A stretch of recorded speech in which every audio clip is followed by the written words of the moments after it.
مرنے کے بعد زندہ ہو کر اٹھنے اور قیامت کا یقین ہو جائے۔ بادشاہ کی یہ دعا مقبول ہو گئی اور اچانک بکریوں کے ایک چرواہے نے اپنی بکریوں کو ٹھہرانے کے لیے اسی غار کو منتخب کیا اور دیوار کو گرا دیا۔ دیوار گرتے ہی لوگوں پر ایسی ہیبت و دہشت سوار ہو گئی کہ دیوار گرانے والے کانپتے ہوئے وہاں سے بھاگ گئے اور اصحاب کہف اللہ کے حکم سے اپنی نیند سے بیدار ہو کر اٹھ بیٹھے اور ایک دوسرے سے سلام و کلام میں مشغول ہو گئے اور نماز بھی ادا کر لی۔ جب ان لوگوں کو بھوک لگی تو ان لوگوں نے اپنے ایک ساتھی یملخا سے کہا کہ تم بازار جا کر کچھ کھانا لاؤ اور نہایت خاموشی سے یہ بھی معلوم کرو کہ دقیانوس ہم لوگوں کے بارے میں کیا ارادہ رکھتا ہے۔ یملخا غار سے نکل کر بازار گئے اور یہ دیکھ کر حیران رہ گئے کہ شہر میں ہر طرف دین عیسوی کا چرچا ہے اور لوگ اعلانیہ حضرت عیسیٰ علیہ السلام کا کلمہ پڑھ رہے ہیں۔ یملخا منظر دیکھ کر حیرت زدہ ہو گئے کہ الہی یہ ماجرا کیا ہے کہ اس شہر میں تو ایمان کا نام لینا بھی جرم تھا، آج یہ انقلاب کہاں سے اور کیوں کر آ گیا؟ پھر یہ ایک نان بائی کی دکان پر کھانا لینے گئے اور دقیانوسی زمانے کا روپیہ دکاندار کو دیا جس کا چلن بند ہو چکا تھا، بلکہ کوئی اس سکے کا دیکھنے والا بھی باقی نہیں رہ گیا تھا۔ دکاندار کو شبہ ہوا کہ شاید اس شخص کو کوئی پرانا خزانہ مل گیا ہے، چنانچہ دکاندار نے ان کو حکام کے سپرد کر دیا اور حکام نے ان سے خزانے کے بارے میں پوچھ گچھ شروع کر دی اور کہا کہ بتاؤ خزانہ کہاں ہے؟ یملخا نے کہا کہ کوئی خزانہ نہیں ہے، یہ ہمارا ہی روپیہ ہے۔ حکام نے کہا کہ ہم کس طرح مان لیں کہ روپیہ تمہارا ہے؟ یہ سکہ 300 برس پرانا ہے اور برسوں گزر گئے کہ اس سکے کا چلن بند ہو گیا اور تم ابھی جوان ہو، لہذا صاف صاف بتاؤ کہ مسئلہ حل ہو جائے۔ یہ سن کر یملخا نے کہا کہ تم لوگ یہ بتاؤ کہ دقیانوس بادشاہ کا کیا حال ہے؟ حکام نے کہا کہ آج روئے زمین پر اس نام کا کوئی بادشاہ نہیں ہے، ہاں سینکڑوں برس گزرے کہ اس نام کا ایک بے ایمان بادشاہ گزرا ہے جو بت پرست تھا۔ یملخا نے کہا کہ ابھی کل ہی تو ہم لوگ اس کے خوف سے اپنے ایمان اور جان کو بچا کر بھاگے ہیں۔ میرے ساتھی قریبی کے ایک غار میں موجود ہیں، تم لوگ میرے ساتھ چلو، میں تم لوگوں کو ان سے ملا دوں۔ چنانچہ حکام اور عمائدین شہر کثیر تعداد میں اس غار کے پاس پہنچے۔ اصحاب کہف یملخا کے انتظار میں تھے۔ جب ان کی واپسی میں دیر ہوئی تو ان لوگوں نے خیال کر لیا کہ شاید یملخا گرفتار ہو گئے، اور جب غار کے منہ پر بہت سے آدمیوں کا شور و غوغا ان لوگوں نے سنا تو سمجھ بیٹھے کہ غالباً دقیانوس کی فوج ہماری گرفتاری کے لیے آن پہنچی ہے۔ تو یہ لوگ نہایت اخلاص کے ساتھ ذکر الہی اور توبہ استغفار میں مشغول ہو گئے۔ حکام نے غار پر پہنچ کر تانبے کا صندوق برآمد کیا اور اس کے اندر سے تختی نکال کر پڑھا تو اس تختی پر اصحاب کہف کا نام لکھا تھا اور یہ بھی تحریر تھا کہ مومنوں کی جماعت اپنے دین کی حفاظت کے لیے دقیانوس بادشاہ کے خوف سے اس غار میں پناہ گزین ہوئی ہے۔ تو دقیانوس نے خبر پا کر ایک دیوار سے ان لوگوں کو غار میں بند کر دیا۔ ہم یہ حال اس لیے لکھتے ہیں کہ جب کبھی بھی یہ غار کھولے تو لوگ اصحاب کہف کے حال پر مطلع ہو جائیں۔ حکام تختی کی عبارت پڑھ کر حیران رہ گئے اور ان لوگوں نے اپنے بادشاہ بیدروس کو اس واقعے کی اطلاع دی۔ فوراً ہی بیدروس بادشاہ اپنے عمرا اور عمائدین شہر کو ساتھ لے کر غار کے پاس پہنچا تو اصحاب کہف نے غار سے نکل کر بادشاہ سے معانقہ کیا اور اپنی سرگزشت بیان کی۔ بیدروس بادشاہ سجدے میں گر کر خداوند قدوس کا شکر ادا کرنے لگا کہ میری دعا قبول ہو گئی اور اللہ تعالیٰ نے ایسی نشانی ظاہر کر دی جس سے موت کے بعد زندہ ہو کر اٹھنے کا ہر شخص کو یقین ہو جائے۔ روایت میں آتا ہے کہ اصحاب کہف بادشاہ کو دعائیں دینے لگے کہ اللہ تیری بادشاہی کی حفاظت فرمائے، اب ہم تمہیں اللہ کے سپرد کرتے ہیں۔ پھر اصحاب کہف نے السلام علیکم کہا اور غار کے اندر چلے گئے اور سو گئے، اور اسی حالت میں اللہ تعالیٰ نے ان لوگوں کو وفات دے دی۔ بادشاہ بیدروس نے سال کی لکڑی کا صندوق بنوا کر اصحاب کہف کی مقدس لاشوں کو اس میں رکھوایا، اور اللہ تعالیٰ نے اصحاب کہف کا ایسا رعب لوگوں کے دلوں میں پیدا کر دیا کہ کسی کی یہ مجال نہیں کہ غار کے منہ تک جا سکے۔ اس طرح اصحاب کہف کی لاشوں کی حفاظت کا اللہ تعالیٰ نے سامان کر دیا۔ پھر بیدروس بادشاہ نے غار کے منہ پر ایک مسجد بنوا دی اور سالانہ ایک دن مقرر کر دیا کہ تمام شہر والے اس دن عید کی طرح زیارت کے لیے آیا کریں۔ یاد رہے کہ یہ واقعہ تفسیر خازن کی جلد نمبر 3 سے آپ کی خدمت میں پیش کیا گیا ہے۔ پیارے دوستو، آپ نے اصحاب کہف کا عجیب اور دلچسپ واقعہ ملاحظہ کیا۔ جہاں تک بات ہے اصحاب کہف کی تعداد کی، تو روایت میں آتا ہے کہ تعداد میں جب لوگوں کا اختلاف ہوا تو یہ آیت نازل ہوئی، قل ربی اعلم بعدتہم ما یعلمہم الا قلیل۔ ترجمہ ہے، آپ صلی اللہ علیہ وآلہ وسلم فرما دیجئے میرا رب ان کی گنتی خوب جانتا ہے، انہیں نہیں جانتے مگر تھوڑے۔ اور روایت میں آتا ہے کہ حضرت عبداللہ بن عباس رضی اللہ عنہما نے فرمایا کہ میں انہی کم لوگوں میں سے ہوں جو اصحاب کہف کی تعداد کو جانتے ہیں۔ پھر آپ نے فرمایا کہ اصحاب کہف کی تعداد 7 ہے اور 8واں ان کا کتا ہے۔ رہی بات کہ اصحاب کہف کے ناموں کی، تو یاد رہے کہ ان کے ناموں میں بھی بہت اختلاف ہے۔ حضرت علی رضی اللہ تعالیٰ عنہ سے روایت ہے کہ ان کے نام یہ ہیں: یملخا، مکشلینا، مشلینا، مرنوش، دبرنوش، شازنوش اور ساواں چرواہا تھا جو ان لوگوں کے ساتھ ہو گیا تھا۔ حضرت علی رضی اللہ تعالیٰ عنہ نے اس کا ذکر نہیں فرمایا۔ ان لوگوں کے کتے کا نام قطمیر تھا اور ان لوگوں کے شہر کا نام افسوس تھا اور ظالم بادشاہ کا نام دکیانوس تھا۔ تفسیر ساوی میں لکھا ہے کہ صحاب کہف کے نام یہ ہیں: مکسلمینا، یملیخا، تونس، نینوس، ساریونس، زونوانس، فلسطیونس۔ یہ آخری چرواہے تھے جو راستے میں ساتھ ہو لیے تھے اور ان لوگوں کے کتے کا نام قطمیر تھا۔ پیارے دوستو، آپ نے اصحاب کہف کا واقعہ ملاحظہ فرمایا جو کہ اللہ رب العزت کی نشانیوں میں ایک عجیب ایمان افروز نشانی ہے۔ چلیے اب آپ کو اس سورت کا ترجمہ اور اس کی تفسیر بتاتے ہیں۔ اس سورت کی ابتدائی آیات میں اللہ تعالیٰ فرماتا ہے: تمام تعریفیں اللہ کی ہیں جس نے اپنے بندے پر کتاب نازل کی اور اس میں کسی قسم کی کوئی خاص خامی نہیں رکھی۔ ایک سیدھی سیدھی کتاب جو اس نے اس لیے نازل کی ہے کہ لوگوں کو اپنی طرف سے ایک سخت عذاب سے آگاہ کرے، اور جو مومن نیک عمل کرتے ہیں ان کو خوشخبری دے کہ ان کو بہترین اجر ملنے والا ہے جس میں وہ ہمیشہ ہمیشہ رہیں گے، اور تاکہ ان لوگوں کو متنبہ کرے جو یہ کہتے ہیں کہ اللہ نے کوئی بیٹا بنا رکھا ہے۔ اس بات کا کوئی علمی ثبوت نہ خود ان کے پاس ہے، نہ ان کے باپ دادوں کے پاس تھا۔ بڑی سنگین بات ہے جو ان کے منہ سے نکل رہی ہے۔ جو کچھ وہ کہہ رہے ہیں وہ جھوٹ کے سوا کچھ نہیں۔ اب اے پیغمبر، اگر لوگ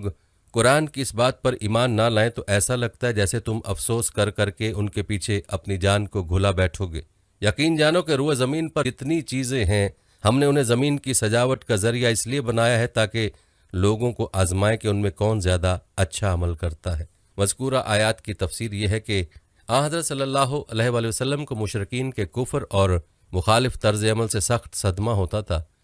ان آیات میں آپ صلی اللہ علیہ وآلہ وسلم کو تسلی دی گئی کہ یہ دنیا تو لوگوں کے امتحان کے لیے بنائی گئی ہے تاکہ یہ دیکھا جائے کہ کون ہے جو دنیا کی سجاوٹ میں محو ہو کر اللہ تعالیٰ کو بھول جاتا ہے، اور کون ہے جو اس کو اللہ تعالیٰ کے احکام کے مطابق استعمال کر کے اپنے لیے آخرت کا ذخیرہ بناتا ہے۔ اور جب یہ امتحان گاہ ہے تو اس میں لوگ بھی ہوں گے جو امتحان میں کامیاب ہوں گے اور وہ بھی جو ناکام ہوں گے۔ لہٰذا اگر یہ لوگ کفر و شرک کا ارتکاب کر کے امتحان میں ناکام ہو رہے ہیں تو اس میں نہ کوئی تعجب کی بات ہے اور نہ اس پر آپ کو اتنا افسوس کرنا چاہیے کہ آپ اپنی جان کو گھلا بیٹھیں۔ اگلی آیت میں ارشاد ہے: اور یہ بھی یقین رکھو کہ روئے زمین پر جو کچھ ہے ایک دن ہم اسے ایک اسپاٹ میدان بنا دیں گے۔ یعنی جتنی چیزوں سے یہ زمین سجی ہے اور بارونق نظر آتی ہے، ایک دن وہ سب فنا ہو جائیں گے، نہ کوئی عمارت باقی رہے گی، نہ پہاڑ اور درخت، بلکہ وہ چٹیل اور اسپاٹ میدان میں تبدیل ہو جائے گی۔ اس وقت یہ حقیقت واضح ہوگی کہ دنیا کی ظاہری خوبصورتی بڑی ناپائیدار تھی، اور یہی وہ وقت ہوگا جب آپ کے ساتھ ضد اور دشمنی کا معاملہ کرنے والے اپنے برے انجام کو پہنچیں گے۔ لہٰذا اگر ان لوگوں کو دنیا میں ڈھیل دی جا رہی ہے تو اس کا یہ مطلب نہیں کہ انہیں بدعملی کے باوجود آزاد چھوڑ دیا گیا۔ لہٰذا نہ آپ کو زیادہ رنجیدہ ہونے کی ضرورت ہے اور نہ ان کے انجام پر فکر مند ہونے کی۔ آپ کا کام ہے تبلیغ، بس اسی میں اپنے آپ کو مصروف رکھیے۔ اگلی آیت میں ارشاد ہے: کیا تمہارا یہ خیال ہے کہ غار اور رقیم والے لوگ ہماری نشانیوں میں سے کچھ زیادہ عجیب چیز تھے؟ ان حضرات کے واقعے کا خلاصہ قرآن کریم کے بیان کے مطابق یہ ہے کہ یہ کچھ نوجوان تھے جو ایک مشرک بادشاہ کے عہد حکومت میں توحید کے قائل تھے۔ بادشاہ نے ان کو توحید پر ایمان رکھنے کی بنا پر پریشان کیا